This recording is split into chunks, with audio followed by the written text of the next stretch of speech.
Liquor స్కామ్‌కు సంబంధించి ఏపీలో SIT అయితే దూకుడు పెంచినట్టుగా తెలుస్తుంది. ఇప్పటికే ఆ ఈడీ కూడా ఈ లిక్కర్ స్కామ్‌కు సంబంధించి నిన్నగాక మొన్న 2 తెలుగు రాష్ట్రాల్లో దాదాపు 12 చోట్ల ఒకేసారి సోదాలు చేసింది. మనందరికీ తెలుసు. కీలకమైనటువంటి ఆధారాలు కూడా సేకరించింది. సో ఇప్పుడు సిట్ కూడా రంగంలోకి దిగింది. ఇందులో ఏదైతే మద్యం రవాణాలో 400 కోట్ల రూపాయల స్కామ్ జరిగిందని ఇప్పటికే విజిలెన్స్ అధికారులు గుర్తించారు. సో దాని విచారణలో భాగంగా సిట్ మాజీ మంత్రి కారుమూరి నాగేశ్వరరావును అయితే హైదరాబాద్లోని తన నివాసంలోనే విచారించారు. వాస్తవానికి విజయవాడ సిట్ కార్యాలయానికి రావాలని నోటీసులు ఇస్తే తన వయసు 60 సంవత్సరాలు పైబడి ఉన్న నేపథ్యంలో అంత లెక్క రాలేనని చెప్పి చెప్పడంతో సిట్ అధికారులే స్వయంగా నాగేశ్వరరావు ఇంటికి వెళ్ళి నిన్న దాదాపుగా 1 గంట నుంచి 4-5 గంటల వరకు, అంటే దాదాపుగా ఒక 4 గంటల పాటు విచారణ అయితే చేశారు. ఈ విచారణలో కొన్ని సంచలన నిజాలను నాగేశ్వరరావు ఒప్పుకున్నట్టుగా బహిర్గతమైంది. ఎస్, మేము లబ్ధి పొందాము. అప్పట్లో కొంతమంది సిఫారసుల మేరకు నేను మద్యం ఈ రవాణా కాంట్రాక్టుకి సిఫారసు చేసిన మాట వాస్తవము. అలాగే కాంట్రాక్టర్ దగ్గర డబ్బులు లేవంటే ఆ పెట్టుబడిని నా కొడుకు సునీల్ పెట్టాడు. ఆ పెట్టుబడి పెట్టినందుకు ప్రతిఫలంగానే మేము కాంట్రాక్టర్ దగ్గర నుంచి డబ్బులు కూడా తీసుకున్నామని చెప్పి స్వయంగా మాజీ మంత్రి కారుమూరి నాగేశ్వరరావు ఒప్పుకోవడంతో ఇది వైసీపీలో ఒక గుబులుగా మారింది. ఎందుకంటే ఇప్పటివరకు వైసీపీ చెప్పేదేంటి, లిక్కర్ స్కాము లేదు, ఏ స్కాము లేదు, ఇదంతా చంద్రబాబు వేధిస్తున్నాడని కదా చెప్పేది. కానీ స్వయంగా మంత్రే ఎస్, రవాణాలో నేను సిఫారసు చేసిన మాట వాస్తవం, పెట్టుబడి పెట్టి దానికి ప్రతిఫలం తీసుకున్న మాట కూడా వాస్తవం అని చెప్పి నిన్న సిట్ అధికారుల ముందు అంగీకరించడంతో ఇది వైసీపీని ఉక్కిరిబిక్కిరిగా చేయబోతుంది. వాస్తవానికి తన కుమారుడు సునీల్ మీద కూడా సిట్టు కేసు అయితే నమోదు చేసింది. అయితే తనను మాత్రం విజయవాడ సిట్ కార్యాలయంలోనే విచారిస్తాము. నాగేశ్వరరావు ఏజ్ మాత్రం పెద్ద ఏజ్ కాబట్టి మేమే వచ్చి వాంగ్మూలం నోట్ చేసుకున్నాము. అవసరమైతే మరొకసారి విచారిస్తాము. ఇప్పుడు ఇచ్చిన సమాచారం మొత్తాన్ని కూడా మేము రికార్డ్ చేసుకున్నాము. తదుపరి విచారణ సాగిన తరువాత మరికొంతమందిని విచారించాల్సి ఉంది. ఇందులో చాలామంది అంబటి రాంబాబుతో పాటు గుడ్ మార్నింగ్ స్టార్తో పాటు ఇంకా కొంతమంది పాత్ర ఉంది. సో ఒక్కొక్క ప్రాంతాన్ని ఒక్కొక్కళ్ళు చేజిక్కించుకున్నారు, ఒక్కొక్క ప్రాంతాన్ని ఒక్కొక్కళ్ళు చేజిక్కించుకున్నారు. సో వాళ్ళను కూడా విచారించాల్సి ఉంది. సో విచారణ తరువాత అవసరమైతే మళ్ళీ వీళ్ళ దగ్గరికి కూడా వచ్చే అవకాశం ఉందని తెలుస్తుంది. మొత్తంగా లబ్ధి పొందిన మాట వాస్తవమే, కాంట్రాక్టర్ నుంచి ముడుపుల రూపంలో లంచాలు తీసుకున్న మాట వాస్తవమేనని చెప్పి స్వయంగా మంత్రి ఒప్పుకున్నాడు. కాకపోతే అది ఎందుకు తీసుకున్నాడు, మేము పెట్టుబడి పెట్టాం కాబట్టి ప్రతిఫలంగా మేము వాళ్ళ దగ్గర నుంచి డబ్బులు తీసుకున్నామని చెప్పి మంత్రి అయితే చెప్పడం జరిగింది. దీనికి సంబంధించినటువంటి బ్యాంకు లావాదేవీలతో పాటు ఇతర వ్యవహారాలన్నీ కూడా ఆల్రెడీ సిట్ అయితే ఇన్వెస్టిగేషన్ చేస్తుంది. దీనికి సంబంధించినటువంటి వార్త ఒకటి వచ్చింది, ఒకసారి చూద్దాం. అవును, లబ్ధి పొందాం. మద్యం రవాణా వ్యవహారంలో మాజీ మంత్రి కారుమూరి అంగీకారం. హైదరాబాద్లో 4 గంటల పాటు సిట్టు విచారణ. మంత్రి హోదాలో కాంట్రాక్టర్కు సిఫారసు చేశా, డబ్బులు లేవనటంతో మేమే పెట్టుబడి పెట్టాము, అందుకు ప్రతిఫలమే తీసుకున్నామని చెప్పి. అంటే వాస్తవానికి ఇది సిగ్మా లాజిస్టిక్ అనే ఒక దానితో ముడిపడి ఉంది. ఎవరిది సిగ్మా లాజిస్టిక్ అంటే రాజు కసిరెడ్డికి చెందినటువంటి సంస్థ. వాస్తవానికి గతంలో ఇది కలెక్టర్ల ఆధ్వర్యంలో ఉండేది. ఈ బేవరేజెస్ కార్పొరేషన్ డిపో నుంచి లిక్కర్ షాపులకు మద్యాన్ని సరఫరా చేయాలి. గతంలో మొదట్లో గవర్నమెంట్ వచ్చిన మొదట్లో ఏం చేశారంటే అది కలెక్టర్లు నిర్ణయించేవారు. ఆ జిల్లాలోని మద్యం రవాణాకి సంబంధించినటువంటి కాంట్రాక్టర్ని కలెక్టర్లు నిర్ణయించేవారు. వాస్తవానికి గత టీడీపీ హయాంలో ఎంత ఉండేదంటే ఒక మద్యం కేసు సరఫరాకి 13 రూపాయలు చెల్లించేవాళ్ళు లీగల్గా. సో అది మొదట్లో వైసీపీ వచ్చిన మొదట్లో కూడా అదే ఉంది. కానీ వైసీపీ నేతలకు ఇక్కడే దుర్బుద్ధి పుట్టింది. ముఖ్యంగా రాజకసిరెడ్డికి ఒక ఐడియా వచ్చింది. అసలు ఎందుకు ప్రభుత్వము కలెక్టర్లు వీళ్ళందరూ కలెక్టర్లకు ఎందుకు దీన్ని ఇవ్వాలి, దీన్ని కూడా సెంట్రలైజ్ చేసేసి మన చేతుల్లోకి తెచ్చుకుంటే ఆ తర్వాత మన ఇష్టం వచ్చిన వాళ్ళకి ఇచ్చుకోవచ్చు కదా అని ఒక ఐడియా రావడంతో తర్వాత కలెక్టర్లని కట్ చేసి దీన్ని మొత్తాన్ని కూడా బేవరేజెస్ కార్పొరేషన్ ఎండీ దగ్గరికి మార్చేశారు. అంటే ఎవరికి కాంట్రాక్టు ఇవ్వాలి అనేది ఎండీ డిసైడ్ చేస్తాడు. అప్పుడు ఏం చేశాడు, అప్పుడు వైసీపీ నాయకులు ఒక్కొక్క ప్రాంతాన్ని ఒక్కొక్కరు పంచుకున్నారు. అందులో ఉభయ గోదావరి జిల్లాలను మంత్రి కారుమూరి నాగేశ్వరరావు తీసుకోవడం జరిగింది.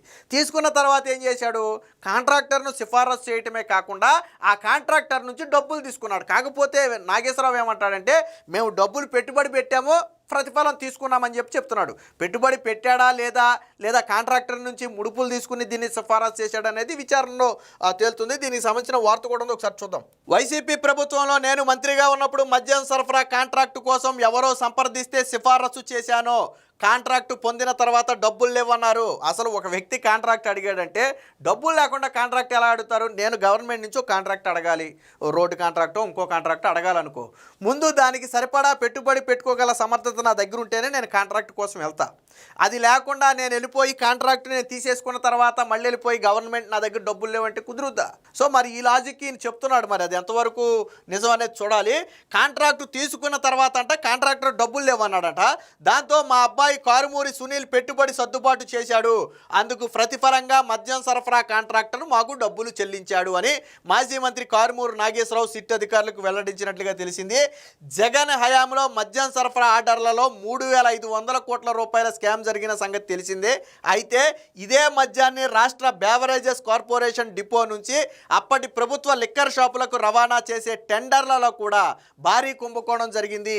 కూటమి ప్రభుత్వం వచ్చాక ఈ భాగోతాన్ని తేల్చే బాధ్యతను విజిలెన్స్ అండ్ ఎన్ఫోర్స్మెంట్ విభాగానికి అప్పగిస్తే 2019కు ముందు అంటే టీడీపీ హయాంలో ఒక్కో మద్యం కేసు సరఫరా రవాణాకు 13 రూపాయలు చెల్లించేవాళ్ళు. కానీ జగన్ వచ్చిన తర్వాత 2020 తర్వాత ఏం చేశారంటే ఈ 13 రూపాయలని ఒకేసారి 34 రూపాయలకు పెంచారు. సో ఇది మొత్తం కూడా దోచుకోవడం కోసం పెంచినటువంటి మొత్తం, ఏ ప్రాతిపదిక లేకుండా ఎటువంటి అంచనాలు లేకుండా కేవలం నోటి మాటగా దీన్ని 34 రూపాయలు ఎలా పెరుగుద్ది? 13 రూపాయలు 15 అవ్వాలి, 20 అవ్వాలి మహా అయితే, పోనీ డబల్ అయినా కానీ 26 అవ్వాలి. కానీ ఎందుకు 34 రూపాయలు అయింది? ఏం పెరిగిపోయిందని అది పెరిగింది. సో ఇదంతా దోచుకోవడానికి వీళ్ళు ఆడినటువంటి ప్లాన్ ఇది. తద్వారా వైసీపీ లిక్కర్ ముఠా 400 కోట్ల రూపాయలు కొల్లగొట్టినట్లుగా విజిలెన్స్ ప్రాథమికంగా తేల్చింది. వైసీపీ నేతలు ప్రాంతాల వారీగా బినామీలను ముందుంచి కొల్లగొట్టారని నివేదించింది. దీంతో ఈ అంశాన్ని ప్రభుత్వం సిఐడికి అప్పగించింది. ఈ ఏడాది 10న కేసు నమోదు చేసిన సిట్ ఏం చేసిందంటే రంగంలో దిగింది. లోతుగా ఆరా తీయటంతో ఈ మద్యం స్కామ్లో ప్రధాన నిందితుడైనటువంటి రాజు కసిరెడ్డికి చెందినటువంటి ముసుగు సంస్థ సిగ్మా లాజిస్టిక్, ఇది బేసిక్ ఇది రాజు కసిరెడ్డి కూడా కాదు, ఎవరి నుంచో లాక్కున్నట్టున్నాడు. సిగ్మా లాజిస్టిక్ పాత్ర వెలుగులోకి వచ్చింది. మొత్తం దందా ఇక్కడి నుంచే మొదలై అప్పటి వైసీపీ పెద్దల ఆదేశాలతో జిల్లాల్లోని వైసీపీ కీలక నేతలు సబ్లీసులు దగ్గించుకున్నట్టుగా తెలిసింది. రాయలసీమలో చిత్తూరు జిల్లాకు చెందిన విజయానందరెడ్డి, ధర్మవరంలో మాజీ ఎమ్మెల్యే అయినటువంటి కేతిరెడ్డి వెంకటరామరెడ్డి, గుంటూరులోనేమో అంబటి రాంబాబు, ఉభయ గోదావరి జిల్లాల్లో మంత్రి కారుమూరి నాగేశ్వరరావు, ఉత్తరాంధ్రలో బొత్స సత్యనారాయణ మేనల్లుడైనటువంటి మజ్జి శ్రీనివాసరావు. సో ఒక్కొక్క ప్రాంతాన్ని ఒక్కొక్కళ్ళు పంచుకున్నారు, మొక్కలు చేసి మొత్తం ఒకడే తీసుకోకుండా ఎవరైతే జగన్మోహన్ రెడ్డికి ప్రధాన సన్నిహితులుగా ఉన్నారో వాళ్ళు ఒక్కొక్క ప్రాంతాన్ని ఒక్కొక్కళ్ళు అయితే పంచుకున్నారు.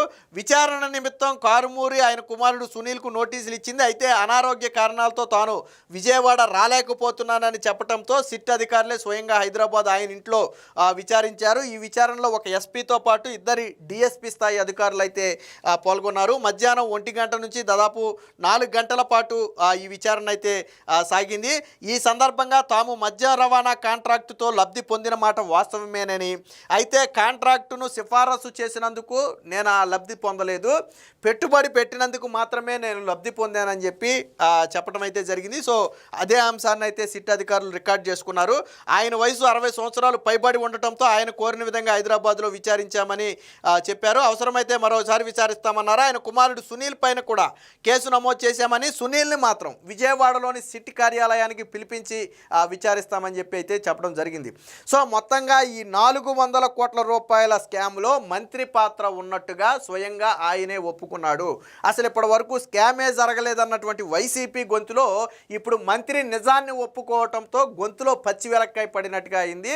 సో ఏది ఏమైనా మొత్తంగా ఈ 3,500 కోట్ల రూపాయల లిక్కర్ స్కామ్కు సంబంధించి రవాణాలోనే 400 కోట్ల రూపాయల స్కామ్ జరిగితే దీన్ని కేతిరెడ్డితో పాటు బొత్స సత్యనారాయణ మేనల్లుడు మజ్జి శ్రీనివాస్తో పాటు విజయానంద్తో పాటు అంబటి రాంబాబుతో పాటు కారుమూరి నాగేశ్వరరావు వీళ్ళందరూ కూడా పంచుకున్న మాట వాస్తవం. అందులో ఈ 400 కోట్ల రూపాయలు ఏదైతే రవాణాలో 13 రూపాయలని 34 రూపాయలకు పెంచి దోచుకున్నారు.